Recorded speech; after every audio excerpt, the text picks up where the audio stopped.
Hello everyone, this is Rare Model Reviews there, and today we'll be looking at the 144 scale real grade Ava weapon set. So we're just going to be doing a nice little look at each of the individual weapons here first. So you can just kind of get a nice little detailed look at them here before I change the camera angle and they're a little bit harder to see. Now, I was going to originally hold off on doing this mainly because I kind of wanted to change my whole setup for reviewing first before I tackle something like this, but I got a request from a viewer here, so I decided to see if I could tackle this thing here now.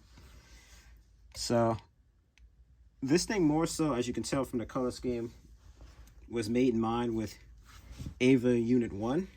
However, all the real grade Avas pretty much use the same pieces and parts, namely the hands, as each other. So in theory, this should work with Unit 3. So first and foremost, we're going to start off with this. This is like a kind of a mounting backpack type of thing here, where you would be able to literally put all of these weapons onto this thing here. Now, will it be able to hold itself up with this? We shall see. But moving on ahead, I'm going to be going through the articulation for this thing here. Oops. These things are actually in pretty good. It's just the fact I'm like not being very careful, so things are popping out. But as you can see, this little arm here, it can move 360. Has this little groove here that can go pretty wide range. I believe this piece here, geez, I hope I don't even break this thing, moving things by mistake. No, this doesn't have any movement. I thought it did, but yeah. Okay, as you can see here in the middle, this piece right here kind of rocks back and forth. And this one here could go 360. Same for this lower arm here, that can go 360. Has a little piece here that can move 360 as well. It was kind of splitting a little bit. So that is going to be this here. And I will get back to this a little bit later. So the first weapon I'm going to go over here is going to be this bazooka looking thing here, which I painted the inside here of the little barrel just so that I could pop a little better. Now, one interesting thing with this is it actually has an option where you can change out one of these muzzles here for it. I chose this one because it looks a bit more unique. Because if you kind of look at this, I'm going to guess it's a sniper rifle. It's basically like this piece here. Oops. But like, you know, kind of like bigger. Make that out. Yes, I went with the bazooka. But if you are careful enough, you can switch these out. Let's see if I can do that. Oop, go. Hopefully I didn't break that. So I'm gonna move that off camera here.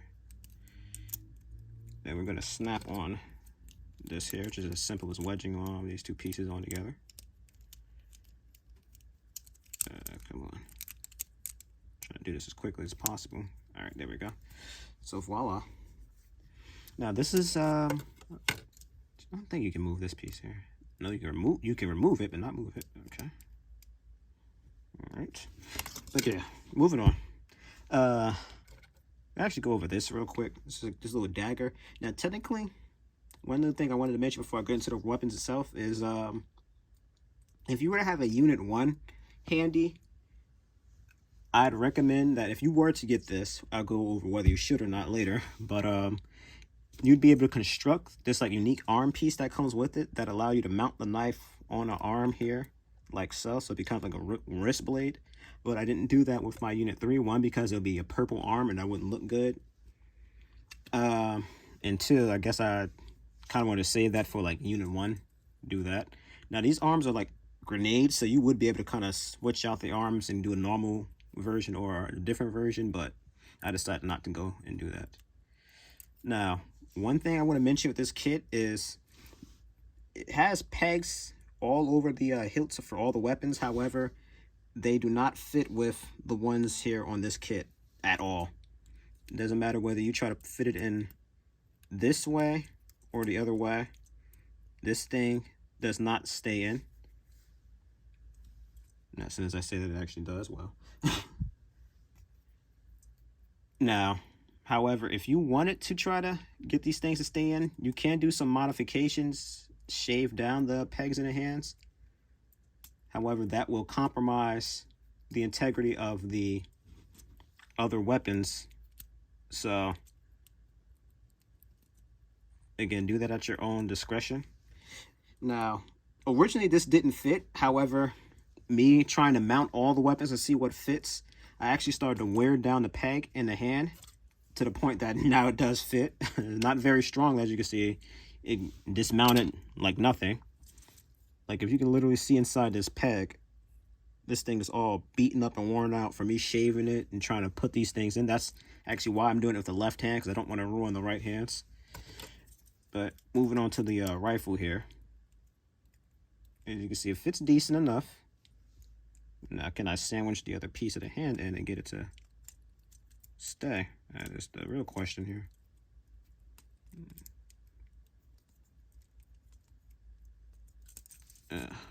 I'm guessing it's kind of rough getting in here just because how fat this handle is. There you go. So you can sort of, like, again, you can sort of get these things to stay, but how fragile it is, you know, you move it around enough, it's going to fall straight out. And I can already say from the rifle, this is the hardest one because this is how big it is. Let's see if maybe if I kind of hold it in with one hand, put it in with the other, maybe I can get it to stay. This is like really tricky. So I think I can get it to kind of, maybe if I can balance it with the other hand or something.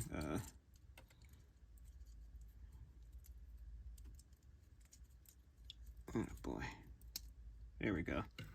So if you can do it two hands, you can get him to hold up the rifle. Now, if you're curious about the little handle here, again, the other hand, I didn't try all these weapons and wear it out, so right off the bat won't fit. And you can't hold this thing in one hand. Literally, if the moment I take this hand off, this is going to droop down, or that'll happen. So as you can see here, we're not doing too good. Most of these weapons cannot hold. Now, one cool thing about the sword here is, for starters, it's all molded in one piece. This silver piece here was pre-molded. But as you can see, it can also unsheath the weapon there. So there's two pegs, just like everything else. I'm leaving that off, but I'm not putting that back on. So it's like the same, like as you can tell, with all of these weapons though, like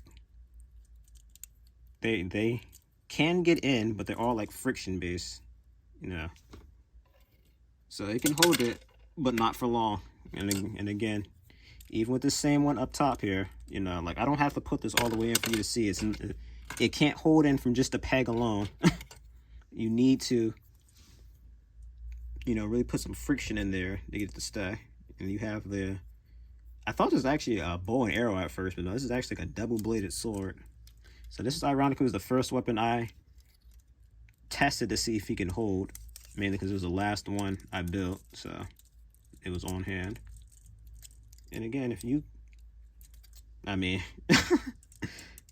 it stayed in for a split second and it's hand grenaded, you know. And it's like, this is literally every weapon. And as you can see, even with the additional slots here in this one, it does not want to stay. It looks like it just hand grenades. And this is like going to be the trick of the trade for everything here. Now, one thing I can say is I love the nice solid fit here. It's not too, you know, it's not really in there, but it stays solid enough. The same goes for this other sword here. You know, like these things look great, but again, it's like they're not functional. Like, I don't even want to try this one here. This one is going to be no better. Like, none of these parts want to stay. And it's like, I really don't want to say anything ill of this kit here, or weapon set, whatever you want to call this add-on, but there we go. See, this one fits decent. finally got another weapon to fit in the hand and hand grenades.